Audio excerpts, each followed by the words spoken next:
y para poder dialogar con las compañeras y los compañeros que estén ahí, del otro lado que no veo. Bien, gracias.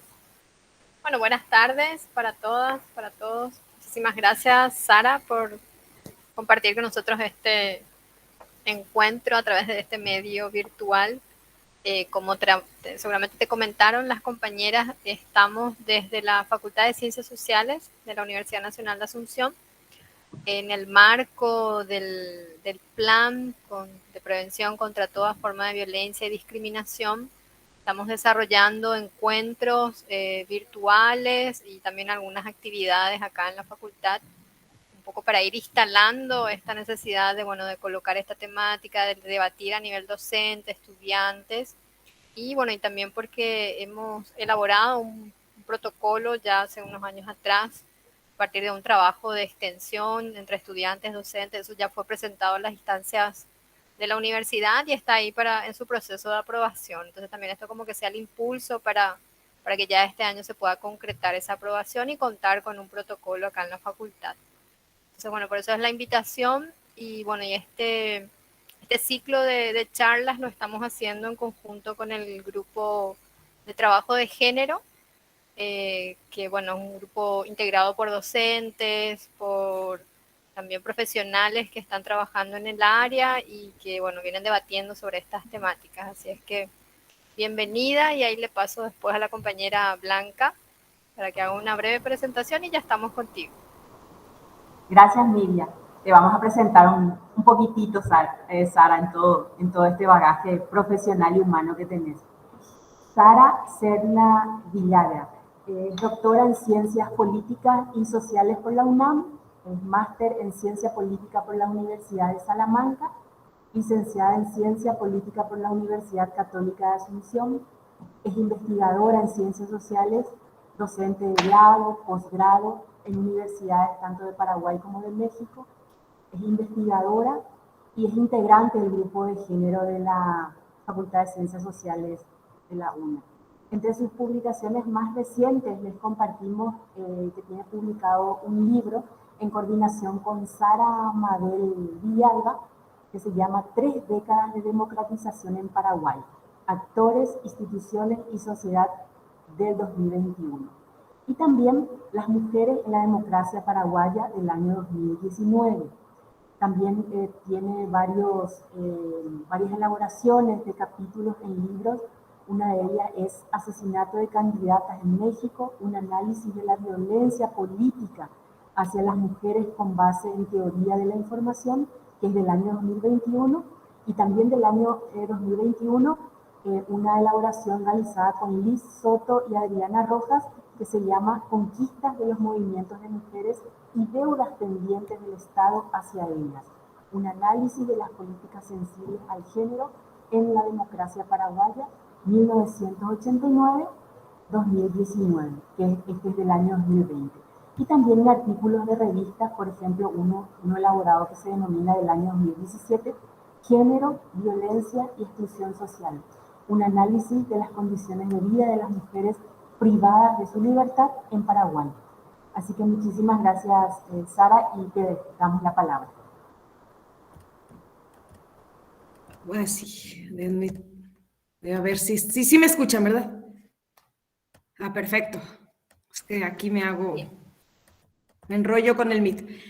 Bueno, muchas gracias justamente a la Facultad de Ciencias Sociales de la UNA. Yo tengo mucho aprecio por la UNA, he tenido oportunidad de dar clases ahí, sobre todo en posgrado, en el rectorado. Y bueno, es la universidad más importante, más longeva del Paraguay, entonces creo que es interesante y y celebro este espacio que pensemos juntas y juntos y juntes las estrategias más favorables y los mecanismos que podamos generar de manera conjunta. Yo aquí les quiero mostrar hoy brevemente, decía, no me voy a extender bastante más allá de unos 25, 30 minutos por cuestiones también de conversar con ustedes. Sé que hay personas, pues sí, colegas docentes, también estudiantes. Entonces, la idea es un poco darles algunas ideas complementando la participación anterior que tuvo el grupo de trabajo de género de Faxo cuando tuvieron las compañeras Violeta y Alejandra presentando temas justamente del género, bueno, relacionados con la perspectiva de género. Yo quiero complementar algunas ideas porque siempre es importante partir de estas cuestiones de precisión conceptual y luego abordar específicamente el tema de las violencias de género en la universidad y contarles al final, no todo es tampoco así, también es una cuestión, sino también algunas ideas de experiencias que nos han servido bueno, yo he sido igual que todas las personas que están aquí, estudiante, luego pasamos al ámbito docente y en otro momento te toca ámbito administrativo, entonces pensar juntas y juntos unas estrategias que puedan ayudar también en este proceso, que yo sé que tienen largo tiempo ahí en Faxo construyendo, entonces aquí es nada más, pues sí,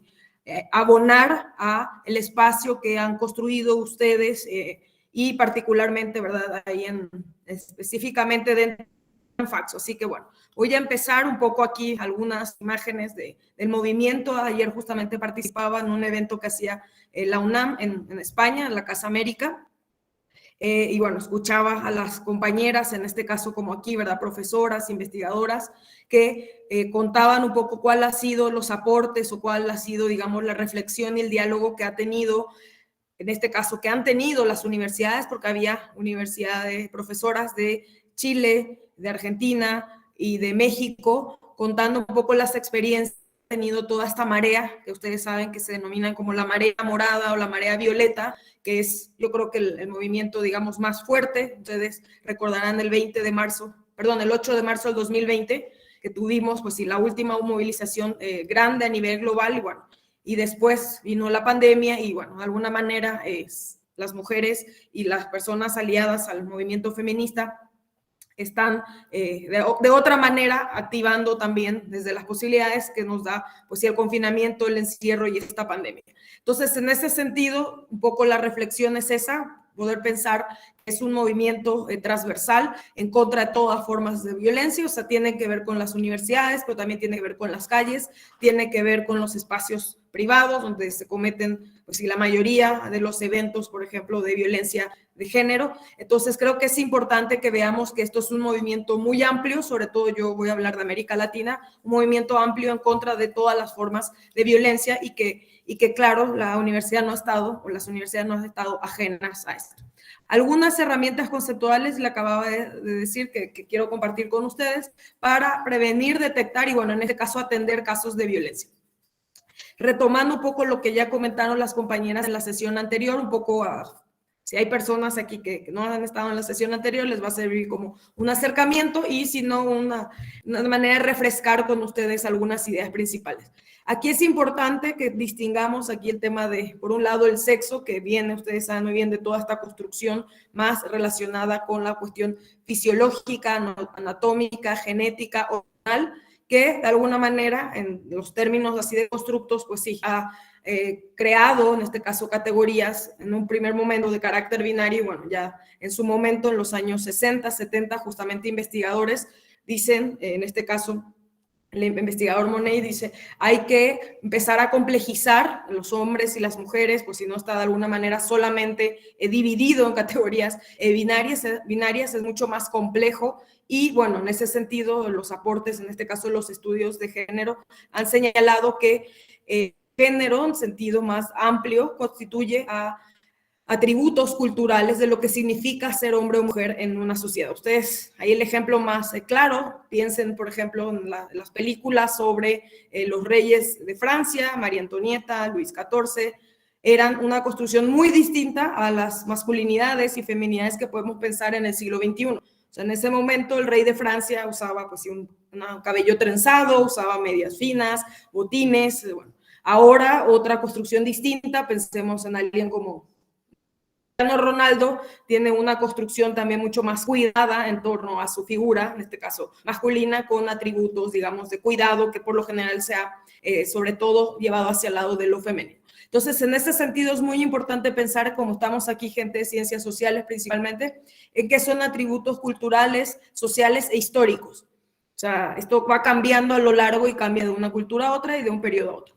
Y tiene que ver, una vez que pensamos en el género, como esos atributos que por lo general son masculinos y femeninos y se asignan a través de, en este caso, de la pertenencia de ser o ser mujer en una sociedad, también implica roles y relaciones socialmente construidas sobre, en este caso, hombres y mujeres y personas del mismo sexo y diferente sexo. Hay otra idea importante, yo siempre traigo a colación, me gusta mucho el texto de Joan Scott sobre esto, dice, es un elemento, ¿cuál sería una definición sencilla del concepto de género que no necesariamente es solo mujeres? O sea, no hablamos solamente de mujeres, hablamos de hombres, de mujeres, de otras identidades, es mucho más amplio. Es un elemento constitutivo de relaciones sociales basadas en las diferencias que distinguen el sexo y el género, y ahí subrayé, como politóloga que soy, una forma primaria de relaciones significantes de poder. O sea, desde lo más privado, desde justamente cómo se distribuyen los roles al interior, por ejemplo, de una unidad doméstica, de un hogar, de una familia, hasta cómo se distribuye el poder. Pensemos en las presidencias de los países. Sabemos que América Latina tuvo 4 presidentas allá por el 2016, de Costa Rica, Argentina, Brasil y Chile. Bueno, actualmente no hay presidentas, entonces tiene que ver desde, como dicen el movimiento, desde lo privado hasta lo público. La otra autora, Lamas, en el caso de México, dice, es el conjunto de prácticas, creencias, representación y prescripciones sociales que surgen entre los integrantes de un grupo humano y en función de simbolizar una diferencia, o sea, de la simbolización de esa diferencia anatómica. Va desde la división sexual del trabajo, prácticas rituales, o sea, desde cuestiones como poner aritos, desde cuestiones como las mutilaciones, hasta también prácticas. Ahí me gusta mucho citar sobre el tema de construcción de masculinidades al profesor Noriega, en el caso de la Universidad Autónoma. Bueno, estaba en la Universidad Autónoma de Sonora. Él hace un libro muy interesante sobre construcciones de justamente distintas masculinidades en Sonora, en un estado del norte de México, donde dice, no es lo mismo, ¿verdad?, ser joven y adulto en los años 30, en los años 60 y en los años 90. Entonces, en los 30 dice una manera distinta de cortejar, una manera distinta de relacionarse con el sexo opuesto, que en los 60, que ya salían a trabajar hombres y mujeres y eran más como compañeros de trabajo, que en los 90, que pues ya no hay esas cuestiones rituales de matrimonio, sino ya la gente vive junta, si quiere, pues formaliza o no, etc. Y el ejercicio del poder que les mencionaba hace rato. Sobre todo, esta autora también, Lamas, dice, la cultura marca los sexos con el género y el género marca la percepción de todo lo demás. Es una categoría de análisis, es una cuestión que es importante, por eso a veces se dice, bueno, hay que ponerse los lentes morados, que yo creo que también son unas... esta complejidad, y ahora vamos a abordar un poco eso, del género, pues se tiene que cruzar con otras categorías igualmente importantes, como pueden ser la pertenencia étnica, puede ser la clase social, y bueno, ahora les voy a citar otras un poco más adelante. Esto marca el género, lo social, lo político, religioso y cotidiano. Y sobre todo, ¿verdad?, hay interacciones, y en este caso interrelaciones, que permiten comprender, porque también ahí estamos pensando cómo se construye, por ejemplo, las feminidades de una generación a otra. Entonces, ¿qué les quiero poner este ejemplo dentro de la política? Pues hay también una cuestión de, no es solamente hombres y mujeres o el género más femenino, sino también, por ejemplo, se va construyendo en el caso de la política el tema de la edad. Entonces, ahí entra otra categoría que dice, bueno, en el caso de México, que ha avanzado con el tema de la paridad política, pues ahora hay otras complejidades que enfrentan las mujeres, como es el ser mujer joven dentro de un partido donde se privilegia a las personas con mucho más años, trayectoria, etc. Puede ser un imaginario social, y ahí presento 2 ejemplos, que da lugares a concepciones sobre la masculinidad y feminidad, y en el extremo puede ser, por ejemplo, la discriminación por sexo, el sexismo, que usted sabe muy bien que en América Latina siguen existiendo prácticas como, por ejemplo, desde embarazos a mujeres antes de darles un trabajo, o prácticas, por ejemplo, de homofobias que tengan que ver con estas terapias de conversión, que tengan que ver con palizas, golpizas, crímenes homofóbicos, justamente por cuestionar estas categorías tan distintas y binarias de lo que marca el género. Es un filtro, ya para ir redondeando un poco esta parte, que en este caso la perspectiva reconoce una construcción simbólica en todas las culturas y permite desechar esas, en este caso, ideas esencialistas. Yo aquí cuando hablamos de ideas esencialistas, si pensamos en una idea esencialista, pues pensaríamos en las mujeres, son reproductoras y los hombres son productores, y entonces ellas se quedan en el hogar. O sea, estoy haciendo una suerte de analogía así muy, muy sencilla, y los hombres pues son los que salen a trabajar. Yo siempre aquí pongo el ejemplo muy claro que toda América Latina nos cruza, siempre voy a hablar de América Latina o nuestra América, que es lo que tengo más cerca, las madres solteras. O sea, la construcción de una madre soltera, estos estereotipos, es la madre que está criando, que bueno, en este caso parió, está criando y a la par es la que está trayendo el pan de cada día, está alimentando a los hijos ante justamente una figura de una ausencia, en este caso de la pareja o de, bueno, el padre de la criatura. Entonces, en ese sentido, este ejemplo podemos ver donde lo femenino y lo masculino, o estas cuestiones de los roles, pues se difumina en una cuestión como muy clara y muy ejemplificada. No existe una esencia en ese sentido. Hay mujeres, bueno, que desean ser madres, otras que no. Hay hombres que dicen, yo trabajar, otras. Bueno, así podemos pensar en toda esa construcción alrededor que empieza a cuestionar eso tan binario y dicotómico. Y en ese sentido, por ejemplo, las propias mujeres, justamente a partir de todos estos análisis, dicen no compartimos una única esencia vital, o somos muchas mujeres, en este caso una parte de la población, la mitad de la población, pero tenemos distinciones importantes entre nosotras. Entonces, podemos encontrar ahí lo que a veces se denomina, y por eso está entre comillas, mujeres masculinas, hombres femeninos, personas bisexuales, andrógenas, personas con de varios elementos, y esto nos muestra que no hay esencia. Un poco para cerrar, hablar de hombres y mujeres como cuestión de sexo, en este caso sexos, y dejar el género para ese conjunto de ideas, descripciones y valoraciones sobre lo masculino y lo femenino. O sea, en realidad ahí lo que se busca un poco con esta mirada así de una perspectiva es que aquello que, por ejemplo, pues sí, que sea determinado, en este caso cargado hacia lo femenino, no constituya, por ejemplo, una madre que decide quedarse en su casa porque va a ser, en este caso va a tener el puerperio, la lactancia. Eso no significa que tenga más posibilidades de perder el trabajo, de ver una brecha, en este caso salarial. O sea, que estas atribuciones que tienen que ver, sí, en muchos momentos de la vida alrededor del cuerpo, igual que el tema de la salud, piensen ustedes en el tema de la salud con un énfasis en el género, pero también en la edad, pues hay ciertos momentos de la vida de las personas donde estas determinantes se pueden generar importantes diferencias, pero eso no significa que no estén, digamos, para acceder a los derechos, estén las condiciones y que merezcan y que tengan que recibir ambos, las personas, el conjunto de los derechos. Entonces, el sexo es lo biológico, en este caso, la definición así, y el género lo construido socialmente, lo simbólico. Aquí me gusta complementar esto de manera muy, muy breve con el otro elemento. Aquí las compañeras investigadoras, sobre todo el campo desde el derecho, introducen la categoría de interseccionalidad para hablar de estas complejidades, porque no es lo mismo, ¿verdad?, ser una mujer blanca que viene de una familia, por ejemplo, yo voy a hablar de la política, de élite, un apellido, que es ser una mujer. Y ahí el ejemplo claro que acaba de acontecer hace 2 años, un poco más, en el caso de México, pues una ex esposa de un presidente, o sea, la esposa de un expresidente es precandidata a la presidencia, y también otra mujer, en este caso una lideresa indígena, desde la Comisión, en este caso Nacional Indígena, también postula desde las candidaturas independientes ambas a la presidencia. Entonces ahí las condiciones, y ustedes sabrán, y bueno, en ese sentido es importante mencionar, pues las condiciones estructurales, las condiciones relacionadas con la clase social, con la pertenencia a una familia política,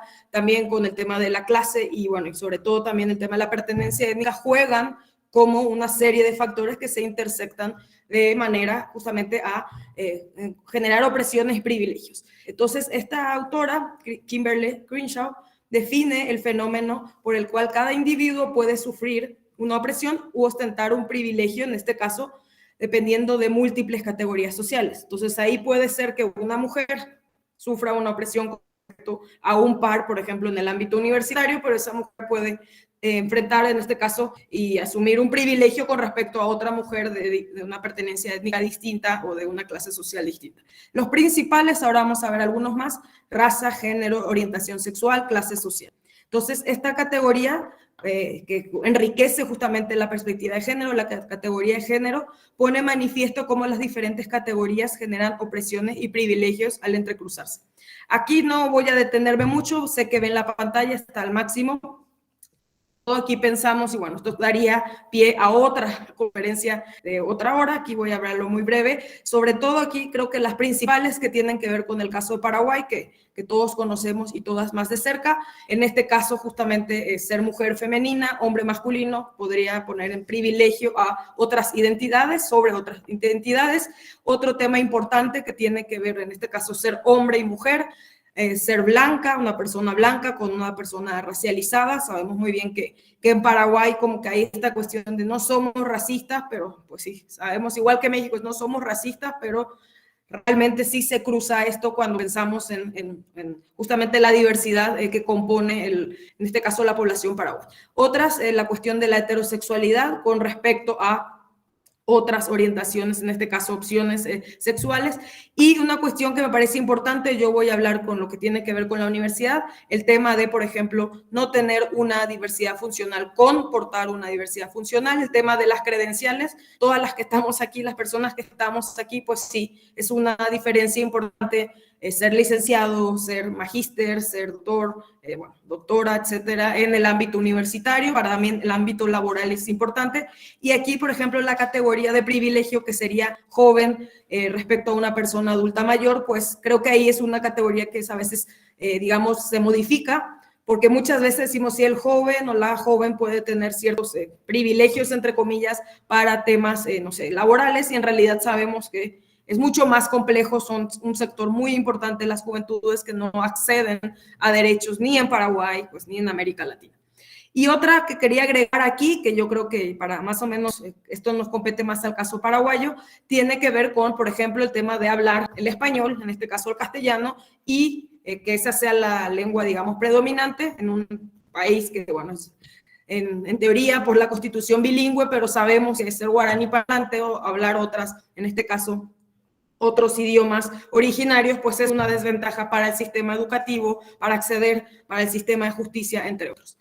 Entonces, algunas cuestiones ya un poco relevantes que nos da, por eso es importante que se generen estos espacios, esa perspectiva de género, comprender que son muchas veces características culturales de lo que es masculino y femenino en una sociedad, pero también nos permite generar estrategias para solucionar desequilibrios. Pensemos en la educación. No es lo mismo, y ustedes saben muy bien cuando se va a clases, pues ser mamá, tener un hijo, en este caso ser mamá y ser mamá soltera, tener un hijo menor, en este caso de 4 años, y a la par estar estudiando o tener que dar clase, que no tener hijo, y sobre todo también con los roles muy cargados de género.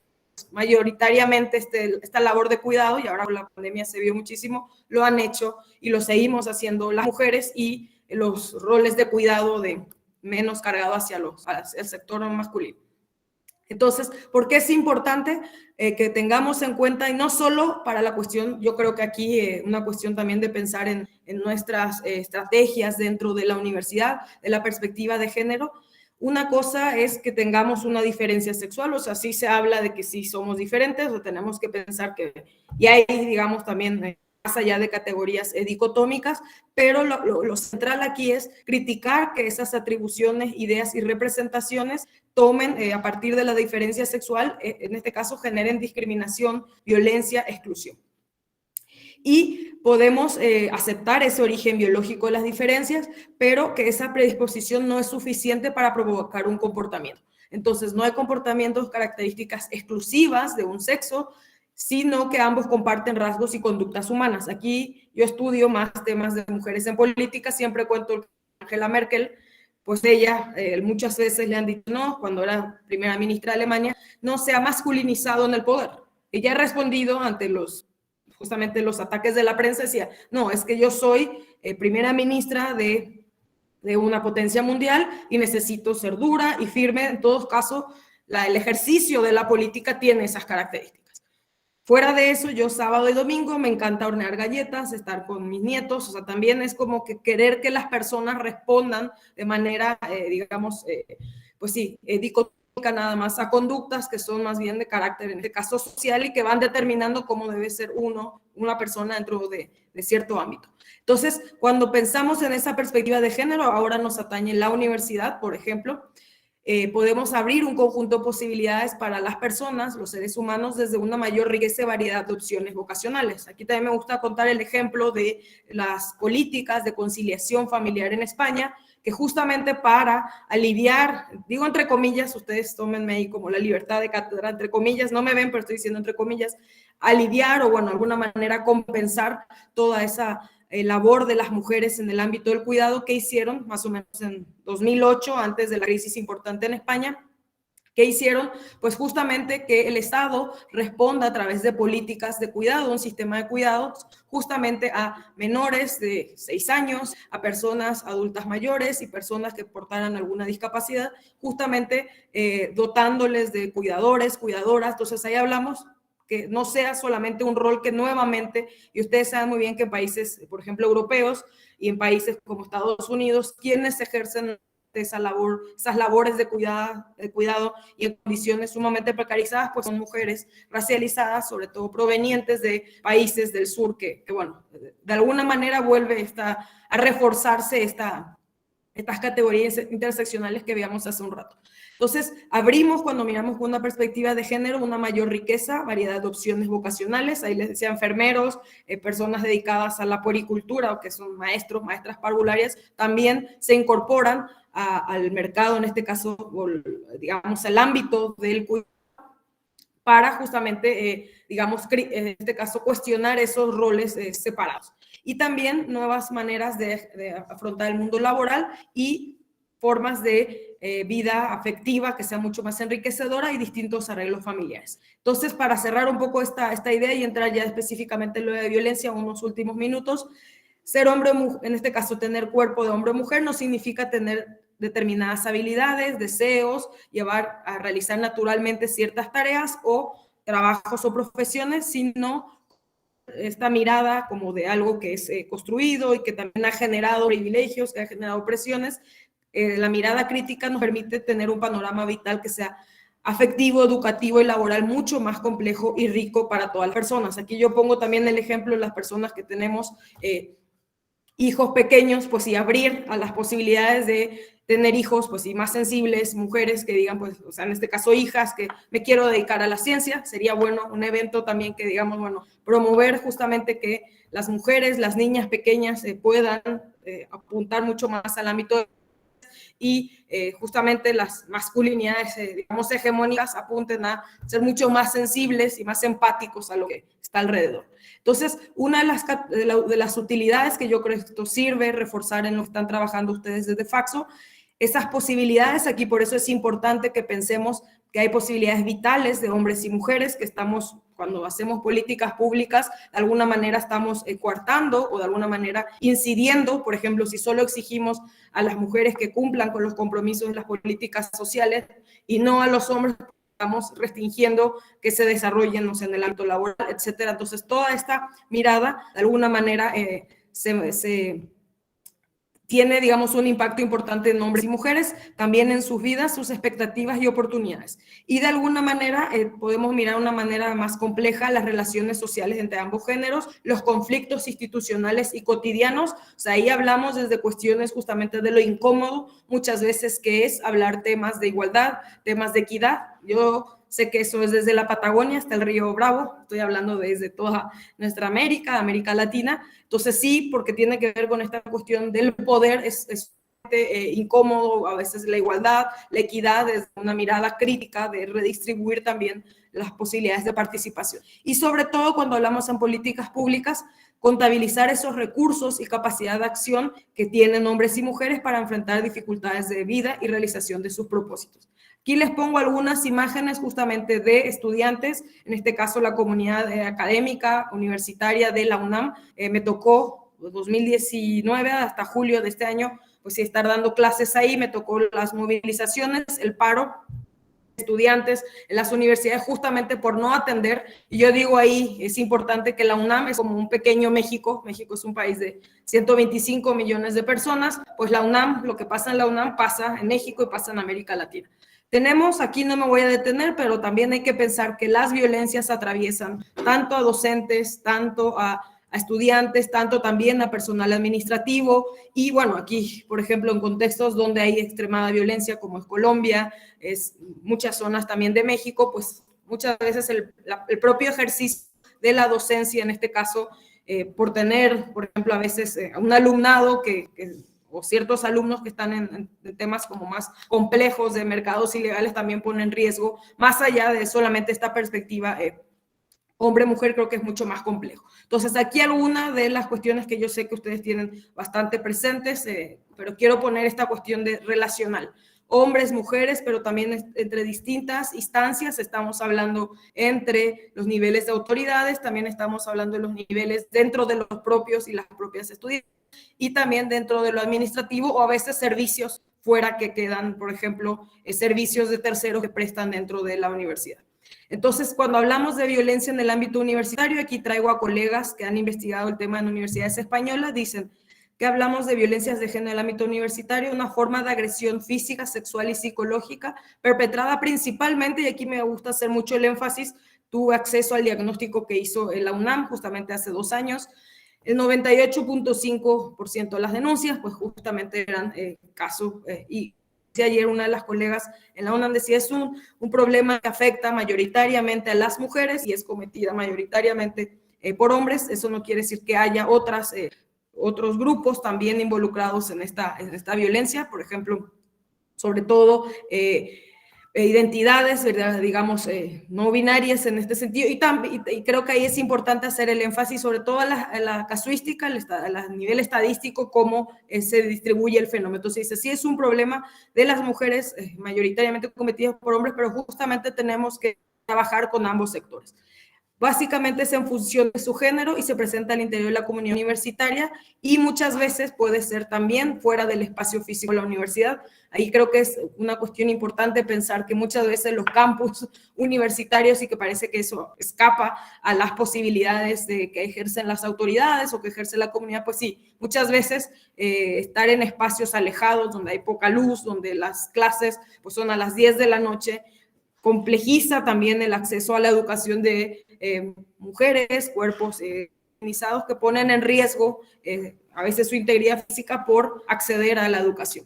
Entonces, es un problema que acontece en diversas regiones del mundo, o sea, nadie escapa a este flagelo sin tener una condición de nacionalidad, edad, clase o nivel académico. O sea, aquí también, digamos, un poco ya para ir cerrando esta parte, también las propias colegas que llegan a niveles como de máxima autoridad también enfrentan, a pesar de tener, digamos, grados de doctor, de tener de doctora en este caso, de tener poder, pues también se enfrenta distintos tipos de violencia. Entonces se puede dar un carácter de relación horizontal entre alumnos, alumnas, o entre profesoras y profesores. Ahí vemos esta cuestión como más de carácter horizontal, pero también, y por eso es el énfasis, y a mí me gusta como hacer este énfasis nosotros que estamos en el ámbito universitario, cuando es vertical y una relación, en este caso, una persona con poder. Podemos pensar en este caso mayoritariamente decíamos lo cometen los hombres con respecto a las mujeres, entonces hay una relación de poder y por lo tanto hay una relación asimétrica.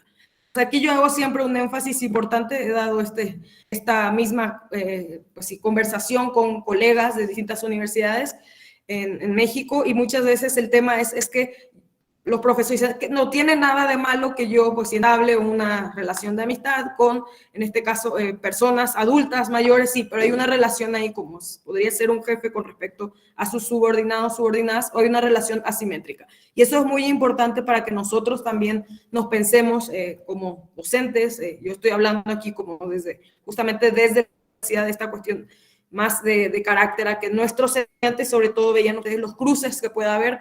No es lo mismo que enfrente una mujer, por ejemplo, que está alejada de su familia, que es migrante, que tiene una beca, que vive en una ciudad gigante, una ciudad mediana, con en este caso un caso de violencia con respecto a pues, sí, un profesor que tiene prestigio, tiene años ahí y tiene, en este caso, un puesto de poder, y toda la cuestión de las versiones, de lo que puede llevar también esta disputa por justamente el acceso a la justicia. Entonces, ahí les pongo unos ejemplos: docente, alumnado, autoridades administrativas. Aquí esto creo que es un poco más claro para ustedes, el tema de la violencia emocional, desde cuestiones, y ahí contaban, por ejemplo, ejemplos tan sencillos como burlas de profesores cuando llega una alumna embarazada a tomar clases. Eso es claramente, o sea, como, ¿para qué venís? Mejor quedar en tu casa, no tendrías que estar acá, mejor dedicarte a tu hijo. Bueno, eso sí es una cuestión relacionada con el género que justamente estamos atentando. Nosotros hablamos desde universidades públicas, estamos atentando un derecho humano primordial que es la educación. Entonces, desde esas cuestiones que a veces son bromas y que si hacemos estudios serios, pues aparecen en estudiantes de distintos niveles, cuestiones relacionadas con el cuerpo, relacionadas justamente con el género, lo que acabamos de ver. Hasta cuestiones mucho más graves que van, digamos, con respecto ya a intimidación, acoso sexual, abuso sexual. Aquí, pues el caso del acoso, hablamos entre pares, puede ser justamente gente que están en el mismo nivel administrativo, por ejemplo, o gente que está en el ejercicio de la docencia. Es la diferencia entre acoso sexual y hostigamiento, que podría ser, hostigamiento tiene que ver con que una ejerce el poder y la otra pues no tiene, porque es, digamos, en este sentido, en términos económicos de clase, está en otra posición. Entonces, ¿cuáles pueden ser las formas principales? Y ya entro a cerrar mi participación, comentarios relativos al cuerpo, comentarios justamente acerca de la vida sexual de una estudiante, miradas del profesor. Y uno de los profesores en uno de los eventos me decía, ¿y qué pasa si yo le hago un elogio a un alumno, a una alumna? Le decía, hazte la pregunta siempre, ¿es necesario? ¿Es pertinente? Por más de que uno diga, pues, yo lo conozco y hace 3 años es mi estudiante y, no sé, el elogio o la palabra, en este caso la frase que ustedes quieran, siempre hay que preguntarse, ¿es pertinente? O sea, ¿tiene algo que ver con el lugar en el que estamos, con el aula, con, en este caso, el salón de clases, la conferencia, etcétera? Exhibición a veces de cuestiones relacionadas con justamente de índole sexual en clase, propuestas para salir con los estudiantes. Y otras, por ejemplo, el tema ahora yo creo que se ha complejizado mucho más, y esto también creo que hay que abordarlo, todo el tema de los medios de comunicación, de tener ahora tantas redes sociales, pues complejiza mucho más también el tema de las relaciones que pueden haber entre estudiantes, entre docentes, entre administrativos. Luego, creo que para cerrar un poco aquí, propuestas, utilización también, por ejemplo, que tiene que ver con chantajes para obtener notas, etcétera. ¿Y qué pasa en la mayoría de los casos? Para un poco esta cuestión que yo sé que ustedes la manejan por todas las discusiones que han tenido a lo largo de la construcción justamente de su proceso en Faxo, es que muchas veces se considera que es un acto sin importancia, o sea, justamente que se haga un comentario, pues es parte de esta cultura así de permisividad con la violencia. Con respecto a la violencia, creo que es lo que tenemos que pensar de espacios libres de violencia, que es la convocatoria de justamente de este evento, desde personas que ejercen un mismo espacio en la universidad hasta los altos niveles dentro de las universidades. Miedo a las consecuencias o amenaza, lo que les decía, ¿qué voz va a tener una persona con escaso poder con respecto a alguien que tiene poder, privilegio, prestigio, etcétera? Vergüenza muchas veces, justamente decíamos aquí, a veces se cruza que sea una mujer que diga, bueno, yo soy una académica, o en este caso yo soy una estudiante, la primera que estudia en mi familia, y me pasa esto, me van a decir que deje de estudiar. O sea, ahí se cruzan una serie justamente que refuerzan, y bueno, refuerzan el lugar de las mujeres, sobre todo en las sociedades, y bueno, entonces ahí es como mejor dejar pasar, tengo que seguir con mi carrera, Ahí les cuento un ejemplo. Una diputada local, aquí en México pues son diputadas estatales, decía, yo estaba en una sesión del Congreso con mis compañeros y alguien en algún momento, un compañero de ella, un diputado también local, le tocó la pierna y le dijo, ya cálmate. Ella traía una pollera y ella dijo, en ese momento yo siendo una diputada, como que decía, no puedo creer que esto me pase a mí, siendo una mujer con poder, rodeada en un espacio ya no tan masculino, porque ya hay más cercanía a la paridad, pero dijo, en ese momento no me percaté. Salí del evento y 10 minutos, pues eso es violento porque, o sea, soy mujer, me toca la pierna, me dice cálmate, entonces creo que ahí hay que también empezar a pensar como en unas cuestiones más de carácter. Esto es muy claro, una violencia, pero en otros que son a veces simbólico y que dan un mensaje hacia afuera. No saber cómo proceder para la denuncia y que no les van a creer. Entonces, muchas veces no se quiere hacer las denuncias por la revictimización y sobre todo también toda esa cuestión tan incómoda que sabemos todo el tiempo del prestigio de la institución, cómo va a quedar la institución. Entonces, más o menos, para que vean ustedes, entre el 20 y 40% del alumnado, amplio, porque también, claro que hay casos de varones, de personas de diversa orientación sexual, de identidad sexual, que también han sentido y han sido víctimas de acoso sexual y hostigamiento, y son prácticas cotidianas. Ahora, ¿cuáles pueden ser? ¿Por qué tenemos que pensar? Y ya voy cerrando con esto, los efectos de esa violencia. Sobre todo, afectan negativamente la confianza, la disposición a la intimidad. O sea, una persona puede directamente querer no regresar y nunca más pisar el ámbito universitario, justamente por culpa de estas violencias. Un deterioro en la salud mental, depresión, ansiedad, síndrome de estrés postraumático, marcada irritabilidad crónica. Puede incitar el consumo de sustancias químicas, adicciones, tendencias suicidas y trastornos, por ejemplo, de la conducta alimentaria. Estos son efectos que se han estudiado, por ejemplo, en España. Y ya para cerrar y empezar la discusión con ustedes, un poco qué podemos hacer. Yo creo que la cuestión legislativa es sumamente importante. Otra cuestión, agregando a ese debate, tiene que ver justamente con diagnósticos. Aquí tenemos una compañera justamente que la Universidad Nacional de Pilar ha realizado justamente estudios. Yo creo que es importante hacer un mapa, hacer en este caso un diagnóstico, como cualquiera que va al médico y que dice, bueno, tengo triglicéridos, tengo colesterol, aquí es dónde están las fallas, dónde están los problemas, hacer un diagnóstico sobre acoso, violencias de género, etcétera. O sea, completo el esquema de lo que hablábamos, sensibilizar, o sea, lo siguiente es como este espacio, sensibilizar y capacitar en la perspectiva de género los distintos estamentos. A mí me han contratado justamente, invitado de diversas modalidades a máximas autoridades de las universidades, como también equipo docente, equipo estudiantil, etcétera. Transversalizar la perspectiva de género, y esto quiere decir sobre todo pensar en espacios donde están las mujeres, que sean, digamos, espacios también mucho más amigables con políticas y programas a favor de la igualdad de género, implementar protocolos de atención, sancionar muchas veces, y este es el problema, yo sé que en las universidades públicas en toda la región son bastante complejos el tema de sanción. Pero otras cuestiones, y ya cierro con esta diapositiva, ¿cuáles han sido algunos ejemplos interesantes justamente de espacios universitarios en México? El tema de generar estadísticas desagregadas, justamente decíamos, podremos ver alumnas y alumnos, pero también tenemos que ver si esas alumnas, pues, cómo están ahí, son madres solteras, son mujeres que cuidan a otros familiares. O sea, también es importante que sea desagregado por sexo, pero con esta perspectiva de género que hablamos. También hay casos, yo sé, de padres solteros, menores, digamos, un número menor que madres solteras en el término de la educación universitaria, pero sí es importante tener esos datos desagregados. La escucha activa entre autoridades académicas y comunidad estudiantil, como este espacio que se convoca desde la facultad y se hace con toda la comunidad que esté interesada. Fortalecer programas de sensibilización. Ahí justamente uno de los ejemplos era una semana entera donde se trabaje desde perspectiva de género, pero también de construcción de masculinidades, nuevas maneras de resolver los conflictos más allá de ese modelo como de discusión que no genera, en este caso, mecanismos alternos de resolución de conflictos, sobre todo, no digo en casos de violencia, sino digo, por ejemplo, pensemos estas asambleas, toda la cuestión política que muchas veces tiene la universidad, que a veces genera rivalidades. Entonces creo que ahí la manera de construir otros diálogos también es importante generar, y ni qué decir toda la sensibilización con hombres y mujeres dentro de la prevención de la violencia en la universidad. Y para cerrar, implementación de facilitadoras, aquí que hacía la UNAM el último año, a estudiantes, profesoras, académicas que manejamos temas de género. En particular, empecé justamente en Flaxo, en México, hace 10 años con los estudios de género. De alguna manera, si estas personas que ya están capacitadas o que quieran capacitarse, no importa, nosotros trabajamos con ellas, sean el primer contacto. Entonces, ¿qué puede pasar?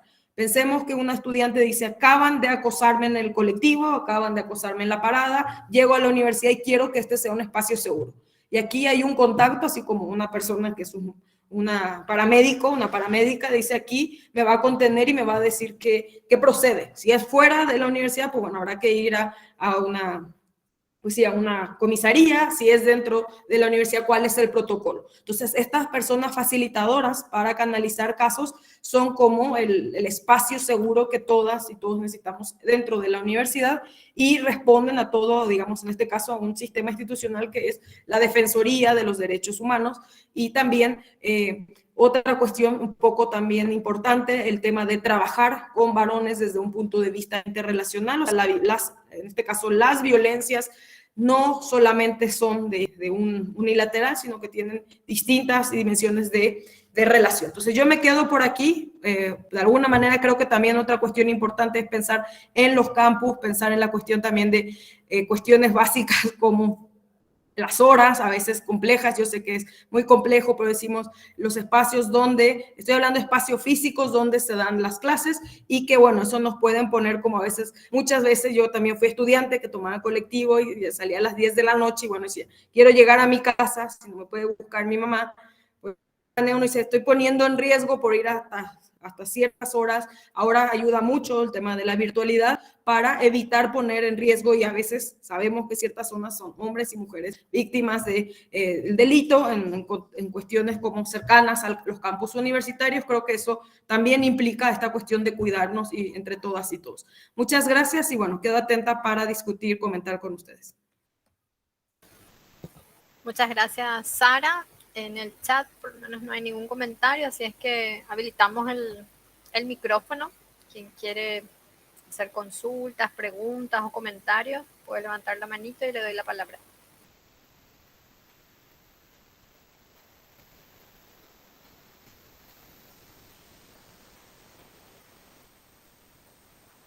Adelante, profe Elba. Bueno, muy buenas tardes. Sara, realmente felicitarte por esta presentación. La verdad que estuvo como muy interesante el abordaje que hiciste. Y quería preguntarte a propósito desde la experiencia y el acumulado que tienen en la UNAM. Sabemos que sí, como eso que dijiste, digamos, ¿verdad? Si nos miramos como universidad pública la más antigua que tiene el Paraguay, como en términos de espejo, vemos que, bueno, no es que solamente la UNA no avanzó, sino las universidades públicas en Paraguay. Las 8 universidades públicas en Paraguay aún no cuentan, digamos, con políticas consistentes como para pensar en términos de abordajes institucionales y de hecho incluso en términos de protocolo. Yo comencé a hacer mi tesis, no la terminé, pero en garantismo y derecho penal me tocó, bueno, la verdad que me falta terminar, digamos, este tema de los protocolos de prevención y de intervención en casos de acoso sexual en las universidades públicas. Y con que uno se encuentra que efectivamente no es que solo la UNA, sino en realidad las otras unidades académicas también tienen todavía como... Entonces ahí como preguntarte, Sara, porque es como muy interesante mirarnos en espejo, ¿verdad? O sea, ¿cuáles fueron los factores que digamos, vos que sos conocedora, digamos, en este campo, que favorecieron, ¿verdad? Como para hacer eso, ¿no? Si se mira a la luz de México o si se mira a la luz ¿verdad? De Argentina o, en fin, cualquier país de la región, uno dice cómo es que, ¿verdad? Entonces, sí, ¿qué tipo de factores? Si eso tuvo que ver con el desarrollo de los movimientos feministas propiamente al interior de las instituciones como para que se den avances, si los cambios fueron desde los marcos institucionales fundamentalmente o efectivamente los procesos de cambio se dieron por, digamos, el impulso, la incidencia que tuvieron movimientos feministas, porque si pensamos en términos históricos, hablamos de que la emergencia de movimientos feministas en el ámbito universitario también es como de reciente data, reciente, digamos, ¿verdad? En Paraguay no es también que llevamos décadas y décadas. Entonces, ¿cuáles fueron los factores, sobre todo como para seguir pensando? Y me parece que es como muy revolucionarias estas ideas que nos colocas, porque también de alguna forma, y eso sí ya ha sido parte de la reflexión, este tema de la compatibilización de la enseñanza con las tareas de cuidado, o sea, y ahora en el contexto de pandemia lo vivimos, Sara, porque, claro, nos encontramos que estamos dando clase y la estudiante dice, espera, pues, profe, un ratito voy a darle su biberón, ¿verdad? O sea, es más, se cayó mi hijo un rato, ¿verdad? Es decir, esta cuestión de llevar al ámbito doméstico en contexto de pandemia recrudeció, digamos, tremendamente lo que tiene que ver con esto, esta dimensión que vos decías que de alguna manera necesitamos mirar. En el terreno presencial, claro, ya lo vimos y ha habido como ciertas preocupaciones de construir algunas alternativas en este sentido, pero bueno, me gustaría un poco escuchar tu reflexión en esta línea, digamos. Gracias. Gracias, colega. Creo que está Kika, si quieren, juntamos. Y también gracias, Juana Natu, Coronel por comentarios. Sí. Perdón. Sí, adelante. Aquí es Juana. Adelante, Juana, y luego responde. Sí. Muy buenas tardes para todos y un placer escucharte, Sara. Y me identifico muchísimo. Yo como mamá, estudiante, había ingresado en el año 2013, había dejado porque tuve un bebé, o sea, de hecho que tengo 4 hijos. Y me identifico con cada artículo, con cada cosa. En cuanto a violencia se trata, ¿verdad? Prácticamente he conocido toda la violencia habido y por haber con un matrimonio que prácticamente mis padres me obligaron a tener a los 16 años de edad. Y pude ver nomás la diferencia que hay del año 2007 a este tiempo del año 2021, ¿verdad? En cuanto a la ignorancia que tiene nuestra gente, por ejemplo, decirte en violencia sexual en una pareja. Y la gente se pregunta, ¿cómo va a haber una violencia? ¿Cómo tu marido te va a violar, por decirlo así, ¿verdad? Y claro que sí existe, ¿verdad? Y en ese tiempo hacer la denuncia fue en vano porque tenía que tener testigo. Y como si tenía testigo una persona te va a violentar, obviamente no, ¿verdad? Y hablando hoy avanzó en ese sentido, ¿verdad? Pero el sometimiento que tiene un hombre sobre una mujer, y siempre me pregunto, ¿cómo uno puede hacer y ver en qué, o plantear qué podemos hacer ante eso, ¿verdad? Y a mí me consta, soy del Bañado Sur, una zona que está en rojo, por decirlo así, ¿verdad? En cuanto a precariedades, y veo, me consta, ¿verdad? Hoy puedo decir que soy una mujer, no sé, afortunada por la vida, le había conocido al País Oliva, y me ayudó bastante en mi vida, y hace cuestión de 15 años me divorcié de mi marido, y el de la actual es una persona maravillosa que me ayuda a mí incluso a seguir, que es un sueño de tener un título alguna vez, ¿verdad? Y prepararme la vida para justamente ver, ¿verdad? Y hablo de la violencia, me encanta ese tema, ¿verdad? Y más aún porque hablo de mi experiencia. Muchas veces decimos, a lo mejor ustedes, ¿verdad?, conocen la parte teórica, pero cuando se trata de vivir en carne propia una violencia, yo creo que es, no sé, para mí apasionante hablar de violencia y ver cómo puedo hacer que ayudarle a otra mujer, ¿verdad? Cómo puedo hablar con esa persona. Incluso había planteado en el Bañado Sur, ¿verdad? Poner como una pantalla, decir, vamos a hacer un curso de panadería, un curso de confitería, ¿verdad? Porque si vos le decías al marido de la vecina, vamos a tener un curso o sea, charlas sobre violencia de género, el marido no le va a permitir que se vaya su esposa a esa charla, sino si le decís va a haber un curso de panadería o algo que le va a beneficiar en la casa, sí le va a permitir que se vaya, ¿verdad? Y en base a eso, es decir, vamos a hablar, pero ese queda ahí, ¿verdad? Yo había participado en uno de esos que me pareció muy bueno, ¿verdad? La gente es como tratar de abrirle los ojos a algunas mujeres, porque veo y existe todavía mujeres que son sometidas y aún no se puede meter su mamá, su papá, ni sus hermanas, ¿verdad? Y incluso yo tengo hermanas que trato yo de ayudarle de alguna otra forma, pero siempre salgo mal, ¿verdad? Y me dice que yo soy maniática y no se trata de eso. Una violencia es en toda forma, y más se nota a la mujer cuando es sometida psicológicamente y es difícil que te escuche, no te da la razón, no quiere que se metan sus familiares, y eso es, no sé, digo nomás, ¿será que va a haber alguna vez una de parte del Estado mismo? Porque supongamos que yo tengo una amiga acá cerca, su marido le pega y viene y me dice, Juan, ¿y qué puedo hacer?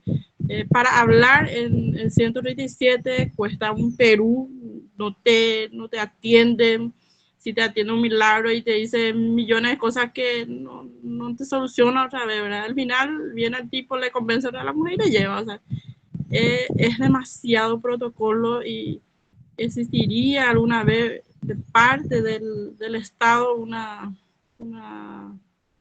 por decirlo así, una políticas públicas, ¿verdad? Que sea mucho más fuerte para que se pueda hacer algo.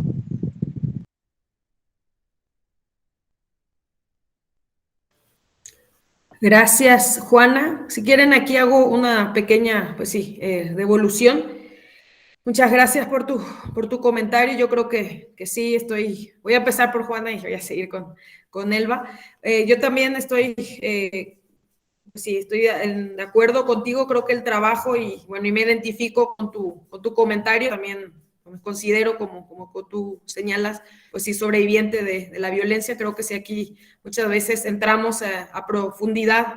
Muchas veces hemos pasado violencias de distinto tipo, muchos de los que comenté aquí, muchas de las que comenté aquí, bueno, y es importante, como tú lo mencionaste, nombrar, y sobre todo también yo creo, y ahí hacia ahí va mi respuesta también, creo que los espacios, sobre todo es ideal, nosotros estamos en las ciencias sociales, es ideal exigir al Estado, o sea, el Estado es el primero que tiene que preservar, para eso se creó el Estado, preservar la vida de las personas y particularmente las vidas que se ponen en riesgo por cuestiones de construcción social son las de las mujeres, la de las niñas, la de las jóvenes. Entonces me parece que es importante que exijamos siempre que se pueda. O sea, aquí justamente son en México las madres de las víctimas de feminicidio, las madres de las desaparecidas, las que están, y ahí creo que se cruza cuestión, como tú lo mencionaste muy bien, ser madre y luego ser, en este caso, sobreviviente de violencia o ser familiar de una persona que ha sido víctima de la violencia,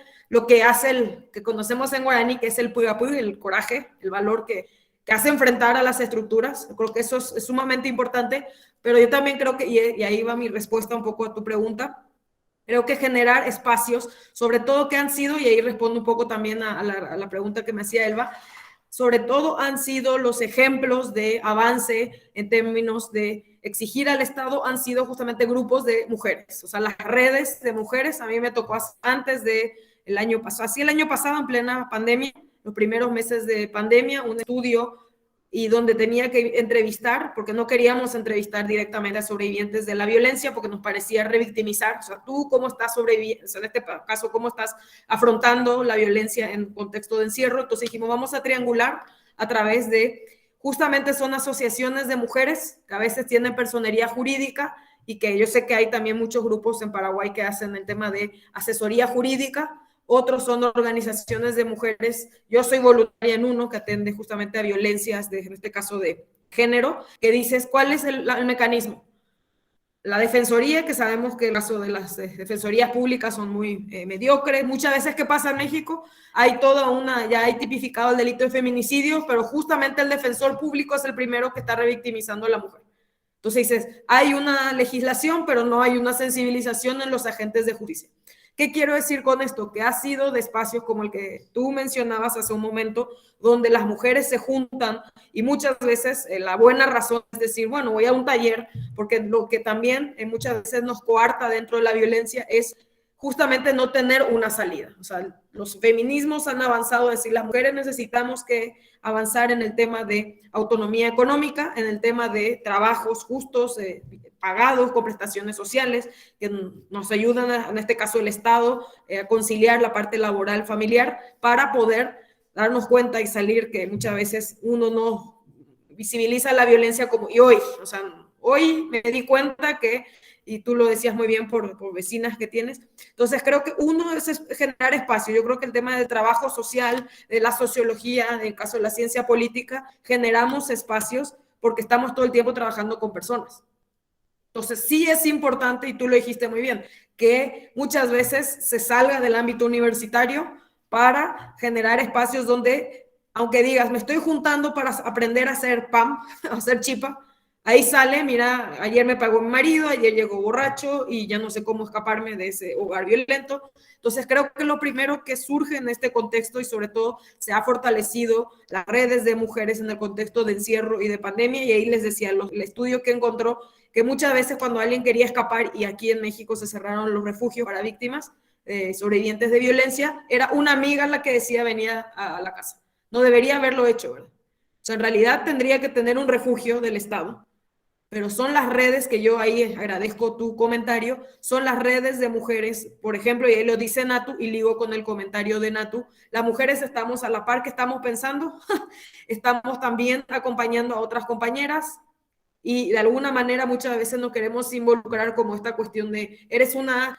persona que está siendo sometida, entonces creo que hay que generar espacios donde esas personas puedan tener sus propias herramientas. Y la universidad, o en este caso el trabajo social, la sociología, son espacios pertinentes para eso. Entonces yo no me canso de decir como profesora que soy espacios de discusión, de diálogo, de reflexión.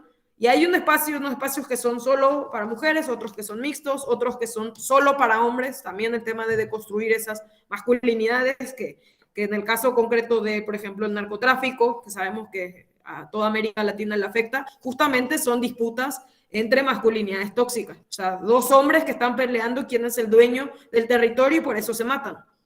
Entonces, también ahí hay cuestiones de género muy claras con temas de economía, de mercados. Entonces, creo que es importante lo que tú mencionabas, cómo hacer, pues seguir haciendo como una, ¿cómo se llama? Una bola de nieve de espacios de reflexión. Yo creo que también sabemos que el contexto es muy complejo, muchas veces Brasil, ahora está Paraguay también, muchas veces el complejo y el contexto, perdón, y respondo lo de Elba. ¿Qué pasó en el caso de México? Se acompañó mucho desde la calle.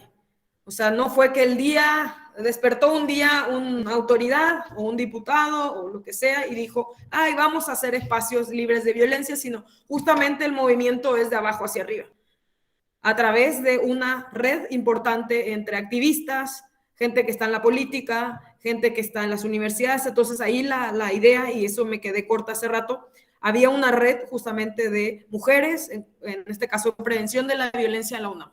Entonces esa red, que es como este espacio que están ustedes, era académicas, administrativas, pero sobre todo académicas y estudiantes que estaban pensando en estrategia. Entonces venía una estudiante y ahí decía, para un poco ir sintetizando mi comentario, decía, es que yo salgo a las 5 de la mañana de mi casa, me subo al metro, que es el subterráneo, y a ella me están ahí acosando, o sea, estando como en el colectivo, ¿verdad? Estando en el colectivo, ya alguien te tocó, ya alguien te sacó la cartera, lo que sea.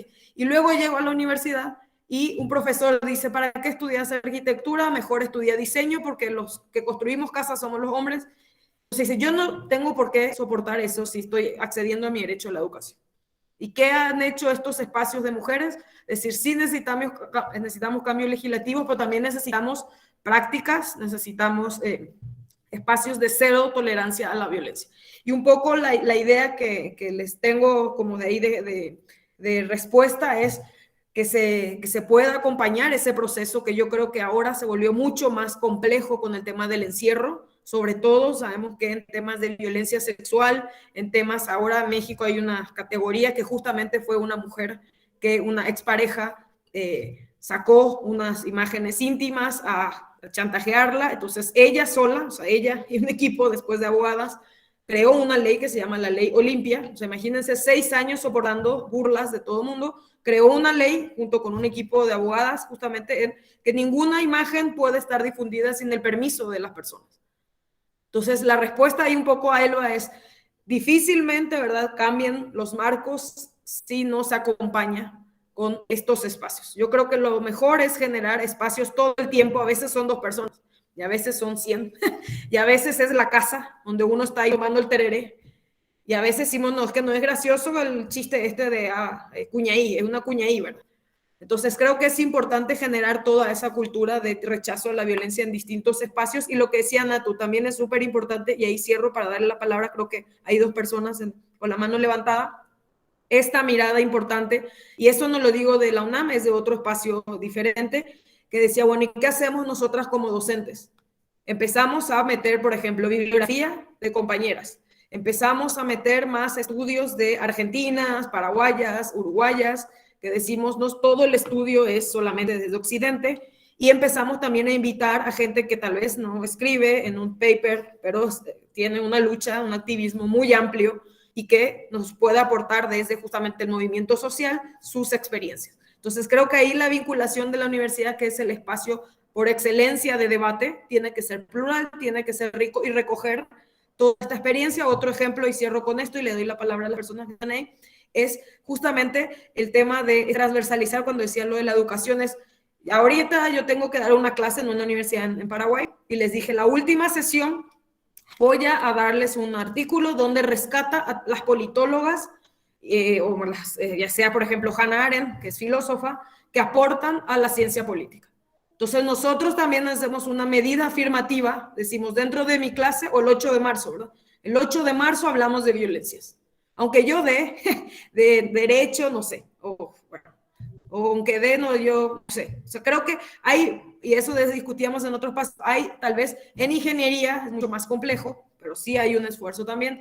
En otras carreras creo que es mucho más complejo hablar de estos géneros, sobre todo en ciencias sociales es mucho, y no es tan sencillo tampoco, pero creo que hay como más, pues sí, apertura, entre comillas, siempre estoy haciendo sarcástica, pero creo que esa facilidad y nosotros tenemos que generar esos espacios. Entonces sí es importante fechas como el 25 de noviembre, el 8 de marzo, varios días que decimos esos días, hay que hacer una pausa y que las alumnas, que las colegas que están haciendo también activismo puedan compartir con las académicas espacios de análisis y reflexión. Y sobre todo creo que en las calles, y en los bañados, en los espacios de las justamente también de los sindicatos, hay muchas experiencias que tenemos que aprender para poder dialogar y avanzar. Entonces, creo que hay 2 personas, perdón, que les interrumpí, adelante, no sé si es primero Blanca y después Juana, o Juana y Blanca. Juana primero.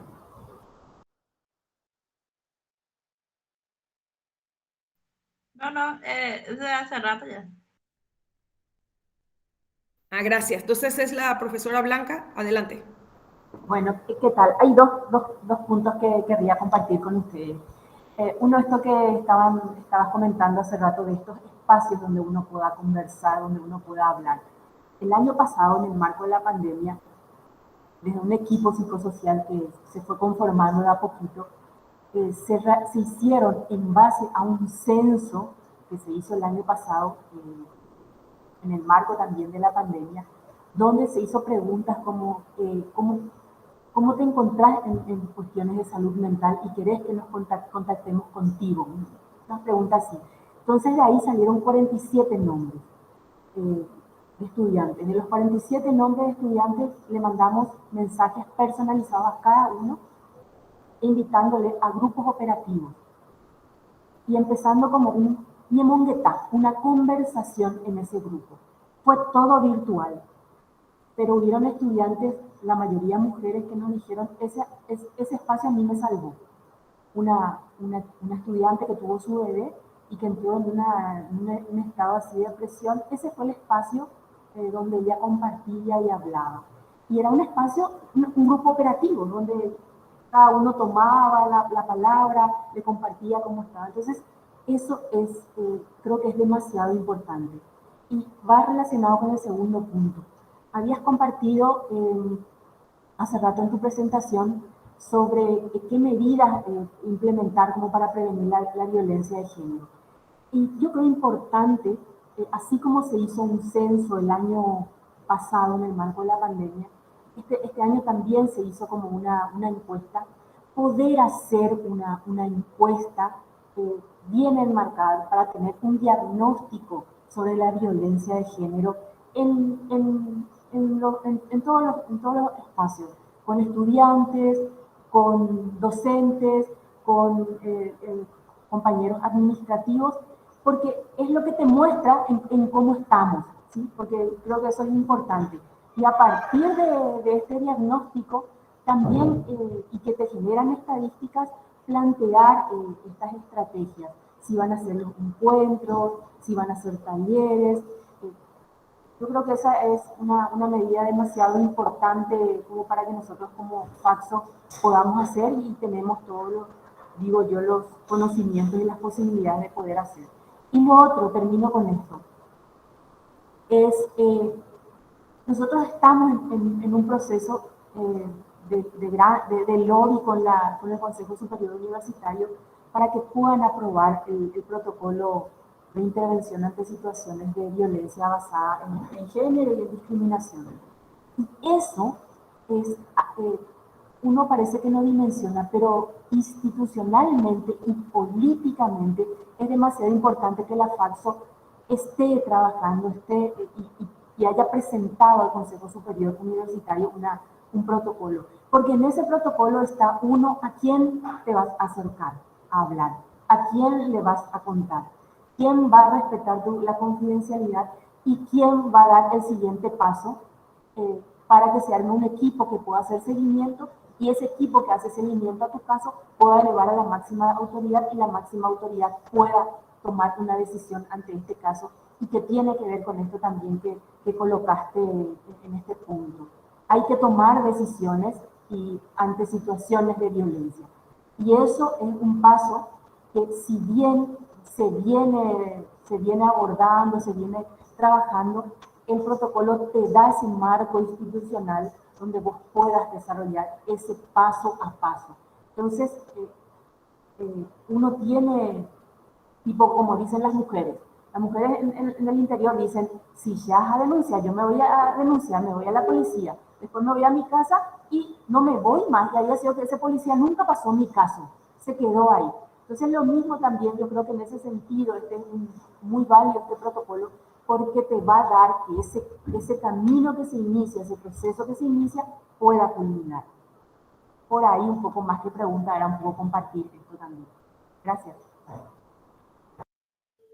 Gracias, Blanca, y ahí estoy plenamente de acuerdo y ahí retomo también el comentario que señala la profesora Laura. Creo que es sumamente importante, ustedes ya han hecho, yo sé que Faxo, que la comunidad académica, tanto también la cuestión más de carácter de autoridades y sobre todo también estudiantes, han hecho ese avance, ese proceso tan complejo de reunir todo, en este caso las perspectivas, y que muchas veces también a veces queda corto porque cambian el contexto, va a haber una diferencia importante. Ahí decías, antes de la pandemia, después de la pandemia, por ejemplo, censos, diagnósticos. Entonces, ahí inicio justamente dándote la razón. Creo que es importante todo lo que se pueda acompañar a nivel legislativo. Ahí siempre hago el énfasis de no hay que cuestionar porque eso nos sirve de alguna manera un anclaje. Si hay una cuestión legal, una cuestión protocolar de atención a la violencia, hay un anclaje para las personas que sufren un caso y dicen, tengo que me respalde la institución. Entonces va a tener mucho más sentido.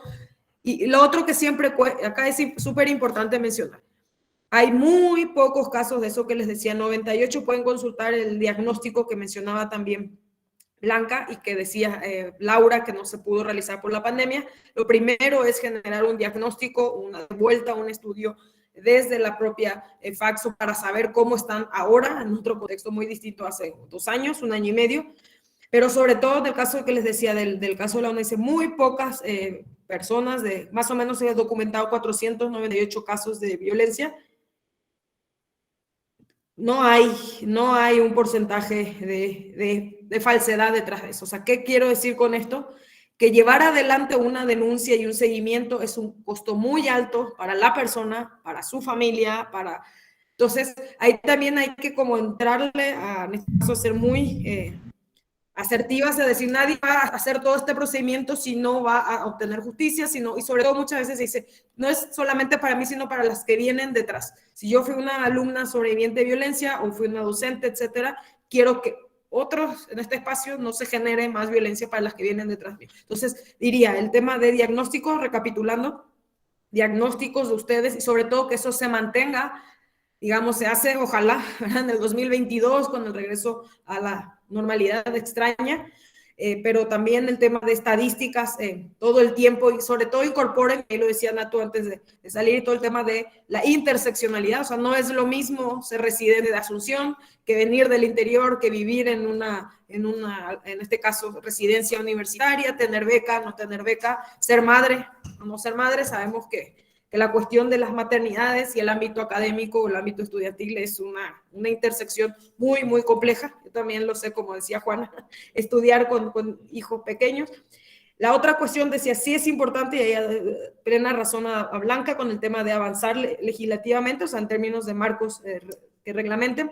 Y lo otro que creo que es importante, y ahí general le respondo a Laura, creo que hay que tener esta mirada que sí es violencia, pero también es temas, por ejemplo, de decir, bueno, tenemos que contar con cuántas estudiantes tenemos en este caso, que son madres solteras, que no tienen un trabajo. O sea, creo que toda esta mirada va más allá de los casos puntuales de violencias, que claro que tenemos que combatirlo, pero también de esta complejidad que muchas veces es el ser estudiante y tener pues sí, familiares que estén fuera y que yo esté sola, o sea, como que todo este acompañamiento se puede dar también a través, y lo decía muy bien Blanca con el ejemplo de un espacio donde las mujeres y sobre todo estudiantes digan, pues tengo un tema, y ahí creo que en este caso la UNA tiene fuerza de que está con otras carreras, que la universidad acompañe procesos sobre todo de salud mental, temas también creo que ahora lo que decíamos de los cuidados, de poder acompañar a personas que tengan, sí, en este caso, otro tipo de opresiones, de cuestiones. Entonces, creo que la mirada transversal que decía Laura y que manejaba ahí, o sea, no es solamente entrar y de la noche a la mañana se va a cambiar la perspectiva desde arriba hacia abajo, sino también ir metiendo, ¿verdad?, como estas reflexiones a otros niveles. Y un día hablemos yo creo que más que racismo, en Paraguay tenemos un tema más como de esta cuestión de muchas veces como conservadora de los paraguayos, como en contra de pues gente que no, o sea, sobre todo cuestiones como más de clase, yo creo que es cuestiones también en este caso de pertenencia lingüística, hay una cuestión muy clara. Yo sé que hay carreras, como nos pasa en ciencias sociales, que casi es una obligación aprender a hablar guaraní, pero hay otras donde la educación te exige perder en este caso, tu lengua materna. Entonces creo que podemos centrar también esta mirada más compleja desde espacios más sensibles a nuestras estudiantes, nuestras docentes también, y generar sinergias. Yo creo que si a veces no se da abasto Faxo, pues bueno, entonces le pido a psicología que haga su extensión pues, universitaria, justamente con espacios de acompañamiento a muchas veces madres, estudiantes, docentes que dicen, ya estoy por colapsar, entre hijos, tareas, etcétera, o lo otro, me quedé sin trabajo, los que más perdieron empleo también son las mujeres, lo que menos voy a hacer va a ser estudiar. Creo que podemos mirar desde una cuestión de generar espacios como otras medidas más allá de lo legislativo que es ineludible. Entonces ahí creo que hay que pensar mucho en espacios más, pues sí, amables y confiables para personas que tengan diferentes tipos de exclusiones y pensando todo el tiempo de que eso puede generar discriminación, el origen de esta plática, discriminación y casos extremos de violencia que queremos evitar. Entonces, si nosotros tenemos esa posibilidad, un espacio de pensamiento importante, hay mucha gente muy valiosa dentro de Faxo, generen espacios ustedes, que un día puede ser racismo, otro día puede ser cuidados, otro día, como hoy fue violencia, y así vayamos involucrando, y es una manera como mucho más ambiciosa de generar esta transversalización del género sin que parezca como a veces el tema, ya otra vez vienen a hablar, ya saben ustedes lo complejo que es. No, me quedo por aquí. Gracias. Muchas gracias, Sara. Juana, no sé si quieres, levantaste la mano, no sé si quieres decir algo más. Sí, decir nomás que no es fácil, por decirlo como dijo la profesora Blanca, cuando uno se va a hacer su denuncia, en la comisaría mismo te acosa un policía y en casa no te cree que tu marido te violó, o sea, es como, es difícil para mí decir, yo pude salir de una violencia, eh, no es que voy a generalizar que todos van a poder. O sea, en primer lugar, que el marido te esté amenazando, te está diciendo que si vos hablas o decía algo a alguien, te va a matar, incluso te va a sacar la cabeza. Y ya esas cosas, yo digo que es muy complejo y es muy delicado, ¿verdad? Al mismo tiempo. Eh, eso no, o sea, es un desafío, ¿verdad? Para nosotras las mujeres que queremos que no, que otra mujer no pase, ¿verdad? Lo que sabemos y lo que pasamos alguna vez en nuestra vida, yo creo que hay que saber llegar a esa persona, hacer que... Y hay mujeres incluso que sí saben perfectamente que está en una violencia, que quiere hacer algo, pero le falta coraje. Así como dijiste vos, profesora Sara, la fuerza interior por ahí, ¿verdad? Yo creo que sí se puede, pero es un poco difícil.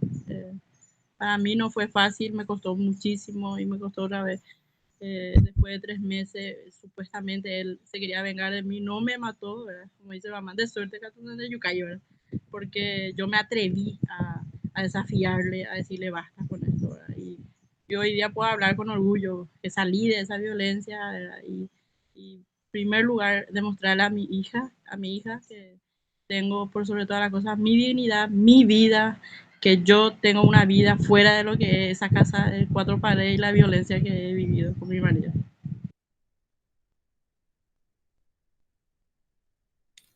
Sí, muchísimas gracias, Juana. Yo creo que dijiste ahí y diste en el clavo. O sea, yo creo que es una cuestión de no se puede generalizar, de que todas las personas pueden salir de... Y sobre todo ahí yo apuntaría, y bueno, hay ahora hay un documental que es inspirado en un caso real, que si tienen oportunidad, pues sí recomiendo mucho sobre los temas que estamos abordando aquí. Se llama Made, está en Netflix, justamente, y habla del tema de una persona joven que quiere cortar este círculo de violencia y bueno, toda esta serie de obstáculos que mencionaba Juana. Creo que es importante, y ahí de vuelta un poco la reflexión es, primero, antes que nada, como para cerrar ya el espacio en honor al tiempo, es la cuestión de creer. Primero es yo sí te creo. O sea, sí, y sobre todo aquí cuando hablamos de violencia, hay creo que herramientas, como dijo Juana, hay herramientas teóricas, pero también hay herramientas vivenciales que tienen que ver cómo detectar una violencia es cuando alguien se siente incómoda, incómodo. Y muchas veces, cuando las personas que tenemos hijos e hijas pequeñas dicen, no me quiero ir con ese tío o con esa persona, ahí hay algo. O sea, el niño tiene 4 años y ya te está diciendo, no me gusta ese lugar, no me gusta esa persona. Entonces, lo primero que tenemos que hacer nosotras también creo que es súper importante generar espacios seguros y de confianza para otras mujeres. Que yo sé que llego aquí y aquí me van a creer, ya sea el salón de clases de la profesora Violeta, de la profesora Gabriela, de la profesora Laura, ella me va a creer que yo le cuente que mi novio me está violentando, que mi pareja me está amenazando. Y sobre todo seguir abonando, porque dijo muy bien Juana, no siempre tenemos todas las herramientas, no siempre, y sobre todo yo creo que a veces no es, muchas personas no pueden salir porque no hay condiciones, ni el Estado, ni económicamente, ni la familia. Entonces, ahí es como una trampa, una red ahí de injusticia, ¿verdad? Y de que la cuestión también de social hace que te digan, quédate en el lugar donde estás porque es mejor para todo el mundo, para ti, para tus hijos. Y dice, al final tengo una muy querida amiga que justamente hace poco también salió de un hogar violento y yo le dije a ella cuando tuve oportunidad, le dije, qué bueno que tuviste, estaba muy aislada, su marido casi también la ahorcó, y decía ella, es que no sé en qué momento me desperté, y le dije, seguramente te despertaste por no dejar a esos 2 niños que tienen la edad de mis hijos, huérfanos, huérfano y huérfano. Entonces creo que ahí no es solamente sola, o sea, yo no apuntaría que es solamente que uno dice, hoy me despierto y salgo de este círculo, en el caso de las violencias como más íntimas y familiares, sino también es una red. Les decía, mucho ayuda que tengamos, por ejemplo, expertas en leyes especializadas. Muchas asociaciones civiles, organizaciones no gubernamentales hacen ese trabajo, otras en términos psicológicos, trabajadoras sociales, sociólogas también, acompañando políticas públicas. Así que creo que reforzar eso es lo primordial. Pues creo que cerramos aquí el espacio, en honor al tiempo de todas y todos. Muchísimas gracias, Sara. Muchas gracias también al grupo de trabajo de género. Y bueno, estos son temas que definitivamente a las ciencias sociales, a trabajo social, sociología, es una responsabilidad seguir generando espacios de diálogo, de debates, investigaciones y bueno, trabajando en las aulas con los estudiantes. Así es que esperemos que también este año se pueda concretar la aprobación del protocolo y que bueno, en la FACSO seguir apuntando a fortalecer estos espacios universitarios libres de toda forma de violencia. Así que gracias a cada uno de ustedes por asistir también al encuentro. Gracias, hasta luego. Gracias, hasta luego. Hasta luego.